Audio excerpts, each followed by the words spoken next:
All right, so updates is this week we're going to end up doing module 4, part 2. It turns out there was a part 2 there.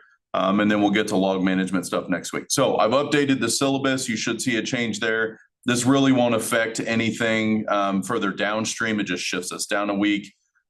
It's one less week of quote game environment, but that's where we're working on setting up our own SIME and SOC and that kind of stuff. So it's important that you get this material because that's what we're going to be doing in that live environment.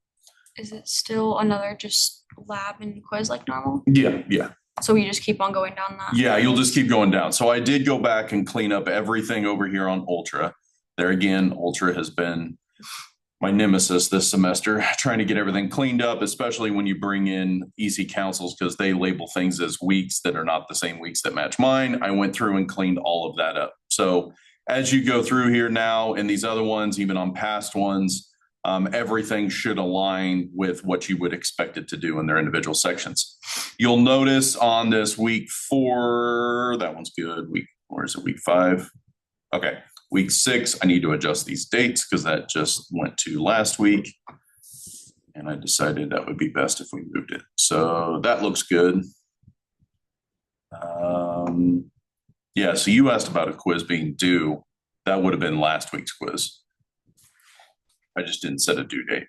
Is that what you saw on your Ultra, Jeremy? Okay. So yeah, 21, this was the one there. And on the due dates, I'm not too concerned with that. You guys should be able to catch up. I've actually also had 4 students that somehow just got enrolled in the class due to some issues in Ultra and some other stuff. So I know everybody's trying to play catch up in that. That's fine. I'm not going to hold anybody's feet to the fire on due dates because it's hard to determine who's who. So I do have the attempts in there. You should have 2 attempts on every quiz, just like before. And then the labs, obviously you can do them as many times as you want. Just submit a screenshot of the one that you would like to have graded. I'm going to go through and get all those grades up to date today after class. So you guys kind of know where you're sitting. For the most part, like quiz wise, everybody should have that, right?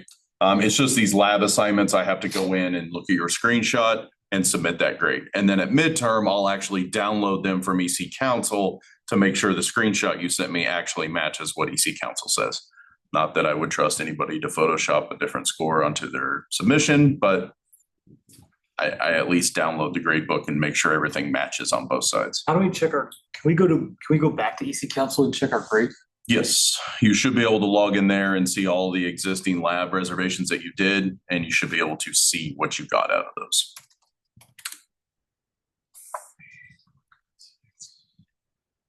And you should be able to have those answers of the prior week's labs. If there's ones that you're missing, once we get to, what is that going to now be?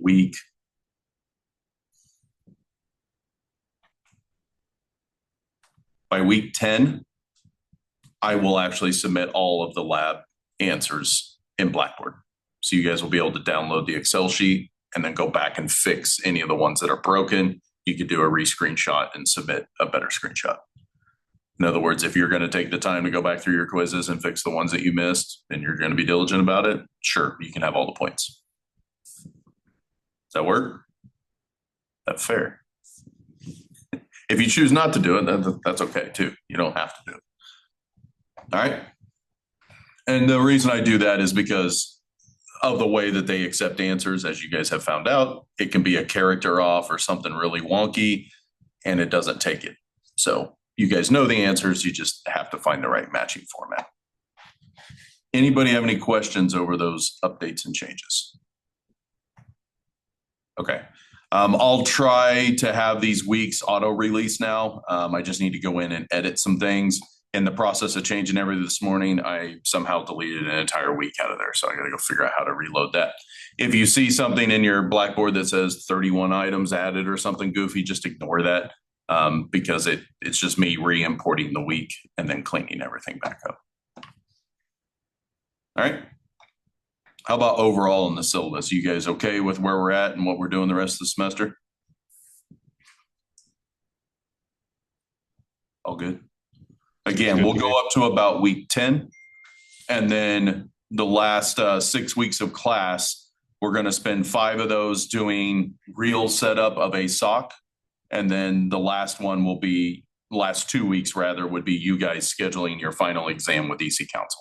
All right. We'll have a little bit during week 15, 16, but you can schedule it ahead of finals week if you want so that you have nothing due during finals week. You can focus on other classes. I'm fine with that. I got to give you guys, the reason I do that is because if everybody schedules during finals week, there's no more slots available at EC Council. And I ran into that several times where people didn't schedule ahead enough. So I allow you to schedule that in the last 2 weeks so that there's plenty of time to get a proctored exam scheduled. Where's the proctor exam take place then? It is a remote one. You guys paid for the remote one. So you just sit down with a laptop and a camera, you show your ID or a driver's license, I think it is, and then you take your test. It is a certification exam. If you pass, you get the cert. All right. Anybody online have any questions? And there is practice exams for that, right? There is. Yep. There'll be a practice exam and we'll make sure everybody activates that in week 15. You guys paid for that one. I believe I actually have a second one that's available in here. You guys got a exam prep material. And then I have an actual practice exam, I believe, from EC Council as well. And I'll load it up as a quiz in Blackboard so you guys can practice that, plus practice their exam prep. Most students, if they go through those practice stuff, at least what I've had experience in the past, close to 80, 90% all pass the cert exam. So we'll have our own practice exam, your practice exam, and exam prep. You'll have a practice exam from me. You'll have the exam prep that you paid for that was all part of the bundle, and then the actual exam. Okay. Neat. Again, most people, if they go through that, I won't want to say that I've never had anybody fail because usually the ones that fail just didn't do anything all semester long and then tried to take the quiz. Just wait, I'll do everything right and fail. Yeah. And the good news is now we've negotiated where if you were to fail that exam, you can get a retake. You just pay a very small remote proctor fee. I think it's like $15 or $20. It's something super tiny where you're just paying for the remote proctor part. The exam itself is free. You're just paying the examiner the fee of proctoring it. So I would love to get that eliminated, but we have to have a testing center here. And then that doesn't help virtual students at all either. So, and getting the testing here is hard. I have to find somebody completely non-technical to proctor the exams. They can have zero experience in technical, which is really hard in a department of people to do that. Okay, forgot this was recording, so sorry for the babble. So let's go into week 6. And again, week 6 is just a lab assignment and a quiz this week. Reading materials, if you noticed in module 4, and here's the thing, most of you probably read all of module 4 or at least cover the material. In theory, you would have just covered the first 6 flows of the first one. Now we're covering the next 6 flows in that set. I know how you all diligently read the material. Don't look at me like that. Nobody read the material. I get it. But if you look through the material, you will be prepared for the final cert. Do we not do the material in class? That's the PowerPoint. There's the actual ebook The material. ebook is much denser. It is. It's significantly denser. Significant. That's good. Okay. Let's see. So we are, oh, you know what? And that's how they break it up here. Remember how last week was super long? Yeah. Went through a lot of stuff. Oh, that's because That's because they went through all the flows in 1 week. Oh, so we've already gone Hey, through but I it. So wasn't when they here. say flow, So if you notice in here, Basically just this is what they call flows. that's, I thought that was really long for an entire week. I get it now. yeah, We went through a lot of material. So we were supposed to go through like 1 through 7. 1 through 6, which talked about the socks, and then 7 through 13 was all the SIME stuff. Okay. So I can do one of 2 things. This recording is going to be completely muck, but we're here. We can either allow you guys to play catch up this week and do the other part 2 lab and quiz and wait to do module 5 rather next week, AKA the schedule I just built out. Or we can move module 5 into this week and get ahead a week. I don't know, Jason. I don't want you to do Or any can you more say it work. one more You time? already Sorry. changed it once. So do you guys want to just take this week to play catch up on everything? Where you just do the second lab and the second quiz that was out of module 4? Or do you want to move module 5 into this week and you guys can catch up on that plus module 5? Hey, online students, what do you think? Yep. I have a lot of 'Cause stuff. you're not in Catch class. up. What's up? You said catch up. Catch up. Catch up. I think catch up's the best idea for everybody. This week is already, so. Yeah, exactly. Exactly. 15 packet tracers. All right. Oh, I forgot about the packet tracers. Dude, I'm so glad that's over with. So we're gonna end up doing that. Let's do this week as a catch-up week, and this is week 6, right? So basically you're going to have the reading materials, all that stuff we covered. It's realistically just this lab assignment and quiz. All right. Which frankly, let's do this part. So don't look at the screen, don't look at the screen, no whammies. Okay, full screen, zoom. I failed that. C's answer. That's why I looked down when you're doing it. All right, come on. I have stuff everywhere. It's a great recording. Okay. What types of logs are crucial for identifying signs of unauthorized access or suspicious server activity? To be honest, I saw the answer, Yeah, but I I disagree also- with the answer. Okay, would you see the answer as security logs? Yeah, but I guess in my head, I thought system logs would also make sense. So system logs wouldn't show there. I would even argue that some of it may be audit logs because you're looking at unauthorized access. But The first 3 sound right. security logs is what they're looking for. All right, which of the following is not a type of network log commonly analyzed by assignment system?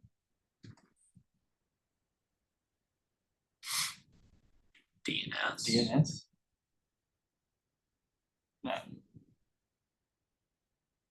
The other one's pretty important. Online? I'd have to agree. DNS seems to make most sense. Oh, that's dumb. What? Oh, keyword network. Yep. Oh. Oh, Network Oh. log, right? Read the question gauge. Yep. And if you haven't noticed by now, they're pretty good at that part, making sure that you read the log. So network-based log, endpoint logs are not network logs, right? Let's see, which process involves continuously observing and analyzing the organization's IT environment for potential security threats or incidents?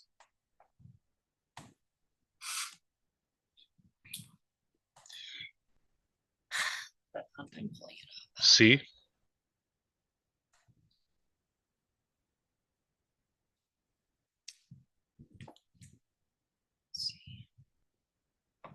Anybody else have any other ideas? Or arguments for something else? You're correct. C. Which technology is designed to continuously monitor a network or system for signs of malicious behavior or security policy violations?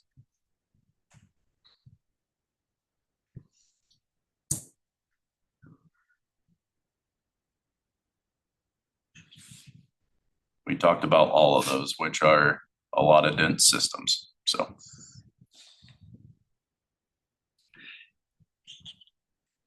Idea.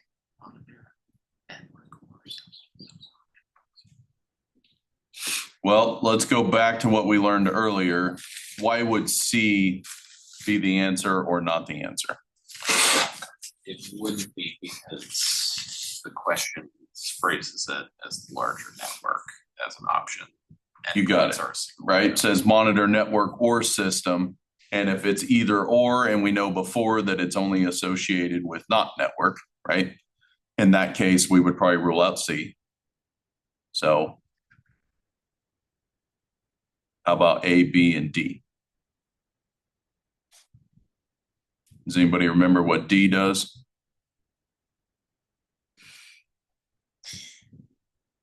I thought it was D, honestly. It allows you to fly. Isn't D a little more active than what the question is stating, the response part? Well, what does a SOAR do? Isn't that like basically VM deployment and security compliance? Not just VM deployment. The idea behind it is that it's going to be more of your automation. It's more of your front end. It's not really looking for detections or anything like that. It's more of your plan. Think of it like your playbooks and all that kind of stuff that we talked about. That's all based out of your SOAR. So what was our SIME? SIME was actual policy. Isn't the sign taking in all the logs and the information? Yeah, it's really your log collector, right? That's where you're trying to send everything you have up to the SIME. And if we look So back it's up here at this IDS. question, that's really what's going on. So it is IDS? That's what I thought. Does everybody think it's IDS? Yes. All right. What And was the remember, what's the difference between IDS and IPS? Detection prevention prevention. and You got it. And what's the difference there? Active versus passive. Well, I mean, no, that's not necessarily true either. So an IDS does what, detects? right? And what's the IPS do? And don't say prevents it because now we're getting really using the same words. There's a key difference between IDS and IPS. Some systems will do both, but there's a big difference between the two. IDS is about tracking, IPS is about stopping it before it even happens. You're in the right track. So the key difference between the two is IPS is going to do everything based off of signatures. It's intrusion prevention, which means the signature of whatever is happening, the bad malware, virus, whatever else, it has to have a signature. So things like 0 days that get created are probably not going to be prevented by an intrusion prevention system because there is no signature. In other words, intrusion prevention systems can only prevent what is known. Intrusion detection systems look for changes on the network that would lead to suspicious activity, AKA something like 0 days. So 0 days will tend to get past an IPS because there's no signature for them to match to. But then they'll notice anomalies on the network, and that is your intrusion detection side. Does that make sense? So just having an IPS will not prevent you from attacks, right? All it does is take a known signature list of things that are out there, or things like snort rules. We'll talk about that when we get closer in, or antivirus signatures, that kind of stuff. It can use all of that to look for traffic as it flows through, but it only matches to that. Intrusion detection looks for a baseline of network activity, and anything that changes or causes an anomaly off that baseline, that's what gets detected as an anomaly. Cool. And the first one, system or security. I forgot. INF. The very first one? Yeah.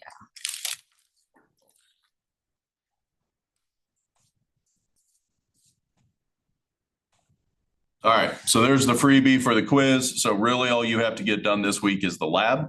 In that case, we probably will not meet on Thursday. This will give you guys a chance again to get caught up. If you're behind on quizzes, if you're behind on labs, use this week to get caught up. Everybody cool? All right, stop the recording. I don't know.